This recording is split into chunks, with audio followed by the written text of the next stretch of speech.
سید السلام فیصل علیکم علی مصطفی صاحب. السلام جی. مفتی صاحب میں شارٹ میں ایک کوشچن پوچھ لیتا ہوں. جو اللہ تعالیٰ کو صرف اللہ تعالیٰ کو ہی 5 چیزوں کا علم ہے، جس میں سے 2 چیزیں آتی ہے کہ ایک بارش کا برسنا اور دوسرا کہ ماں کے وomb میں کیا ہے. تو یہ مطلب ایک گھسا پھٹا سوال ہو سکتا ہے. اس کے ایسے سوال کا جواب میں پہلے ان کو مل بھی چکا ہے، لیکن کچھ ایسا جو اور زیادہ مطمئن کر دے اس کی جو مل چکا ہے وضاحت وہ کر دیں. کیا ہے؟ ایک تو یہ کہ جو ماں کے وomb میں ہے وہ یہ اس کا یہ جواب جو ہے کہ لڑکا ہے یا لڑکی، یہ جو ہے ہم ہی سوچ رہے ہیں کہ لڑکا ہے لڑکی، ایسا بتایا جا رہا ہے، جبکہ وہ اچھا ہے، نیک ہے، بد ہے، یا وہ جہنمی ہوگا یا پھر جنتی ہوگا. یہ سب بھی مطلب یہ. اور جو بارش کا برسنا ہے وہ میرے کو ایسا سمجھ میں آیا کہ بارش اس کا میرے کو نہیں پتا بارش والے کا. قرآن کریم کی اس آیت میں کہ جس کے تعلق سے یہ ہے کہ اللہ تعالیٰ کو کے علاوہ کسی کو 5 چیزوں کے بارے میں علم نہیں ہے، یہاں علم سے مراد ڈیفینیٹو نالج ہے، علم قطعی. تو آپ کو جو ماڈرن سائنس بتائے گی کہ کل بارش ہوگی یا نہیں، ابھی تھوڑی دیر پہلے کی بات ہے، یعنی جب میں اسٹریم شروع کرنے جا رہا تھا تو ہم باہر برف باری ہونے لگی. اچھا میں نے کہا کہ آج تو فور کاسٹ میں برف باری نہیں تھی، میں نے فون پر چیک کیا تو اس میں بارش دکھا رہا تھا. اب آپ یہ دیکھیں کہ اگر جو ایپس بنی ہوئی ہیں باقاعدہ ویدر سینٹر کی طرف سے، وہ بتا رہے ہیں بارش ہو رہی ہے، برف، تو اب اس کو آپ علم قطعی تو نہیں کہہ سکتے، ڈیفینیٹو نالج تو نہیں کہہ سکتے، یہ دن رات غلط ہوتی ہے.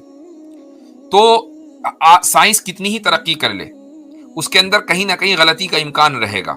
پھر سائنس آپ کو یہ تو بتا دے گی کہ جب بادل فارم ہو گئے کہ وہ آپ کے علاقے تک کب پہنچیں گے، پانی کب برسے گا. 1 ہفتے 10 دن کا ڈیٹا آپ کوئی بھی ایپ کھول لیجئے 10 دن کے بارے میں بتا دے گی. کیا سائنس آپ کو بتا دے گی کہ اگلے سال بارش ہوگی یا نہیں، فلاں دن فلاں وقت؟ نہیں بتا سکتی. سائنس کے پاس ایسا کوئی پروسیس نہیں ہے. اللہ تعالیٰ کو کائنات کے آغاز سے لے کر کائنات کے انتہا تک، جب تک یہ دنیا ہے، جہاں جہاں بارش ہوگی، کتنی ہوگی، کب ہوگی، کس وقت ہوگی، کتنے سینٹی میٹر ہوگی، چونکہ اللہ تعالیٰ بارش کا خالق ہے، وہ مکمل معلومات ہے اور ایکوریسی کے ساتھ ہے، یہ علم قطعی ہے. تو یہاں پر علم قطعی کو ثابت کیا گیا اللہ تعالیٰ کے لیے. اسی طریقے سے وَيَعْلَمُ مَا فِي الْأَرْحَامِ کہ وہ جانتا ہے کہ رحموں میں کیا ہے. اس میں صرف انسان یعنی عورت کے رحم کی بات نہیں ہو رہی ہے، بلکہ جتنے بھی جاندار ہیں ان کے رحم میں کیا ہے. الارحام الف لام جنس کے لیے ہے، the category of all the wombs، اس میں کیا ہے اللہ تعالیٰ کو معلوم ہے. کیا اس بات کی پاسبلٹی ہے کہ سائنس یہ پتہ لگا لے، کتنی ہی ایڈوانس کیوں نہ ہو جائے، کہ جتنی بھی لیونگ بینگ ہے پوری دنیا کے اندر کون کون سے ہیں کہ جن کے یہاں ولادت ہو رہی ہے اور وہ میل ہے یا فیمیل ہے؟ کیا یہ اس کا علم ہو سکتا ہے؟ پلس آپ نے خود اس کا جواب دیا کہ مافی الارحام کے اندر صرف یہ نہیں ہے کہ میل اور فیمیل ہے، بلکہ اس کو کتنا رزق ملے گا، اس کی کتنی مدت ہوگی، وہ نیک ہوگا کہ بدبخت ہوگا، یہ ساری معلومات بھی. پلس تھرڈ چیز، قرآن کریم نے من فی الارحام کا لفظ استعمال نہیں کیا، بلکہ ما فی الارحام کا لفظ استعمال کیا ہے.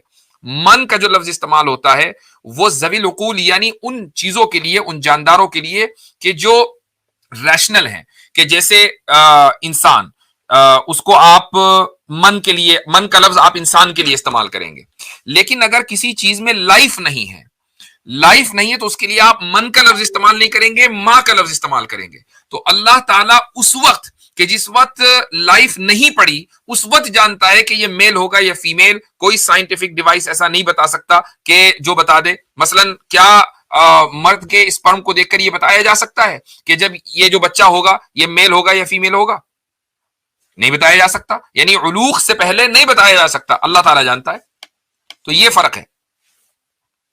دوسرا حضرت میں نے ایک واقعہ بھائی کو سنانا چاہتا ہوں، معذرت چاہتا ہوں.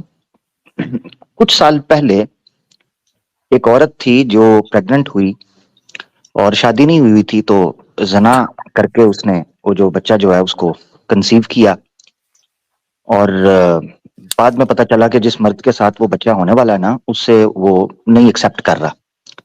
تو اس عورت نے پلان بنایا کہ میں اس کو ابارٹ کر دوں گی. وہ ڈاکٹر کے پاس گئی، اپوائنٹمنٹ لی، اس کا نمبر آنے والا تھا اپوائنٹمنٹ کا، وہ وہاں سے نکل گئی. مگر الٹرا ساؤنڈ کا اس کو پتا تھا کہ یہ لڑکا ہے، تو وہ ابارٹ ہو جانا تھا، مگر وہ نکل گئی۔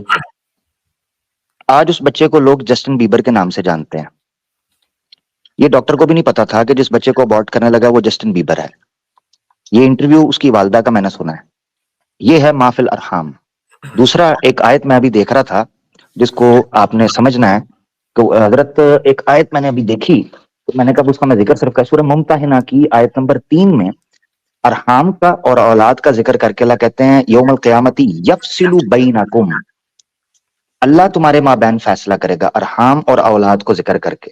عام طور پر اس کا ترجمہ رشتہ داری کیا جاتا ہے۔ اس سے پتہ چلتا ہے کہ ارحام میں صرف جینڈر اسپیسیفیکیشن نہیں ہے، بلکہ ارحام کے اندر تمہارے رشتہ دار کیا گل کھلائیں گے، تمہاری نسل کس طرح آگے بڑھے گی، کون کوئی پازیٹیو آدمی پیدا ہوگا نہیں ہو، یعنی ارحام پوری کی پوری ایک رشتہ داری اور ایک پوری لینیج کو ذکر کرتا ہے۔ یہ بھی بہت امپورٹنٹ ہے۔ جزاک اللہ۔ ٹھیک ہے بھائی، جی جی مفتی صاحب السلام علیکم۔ السلام ورحمۃ اللہ۔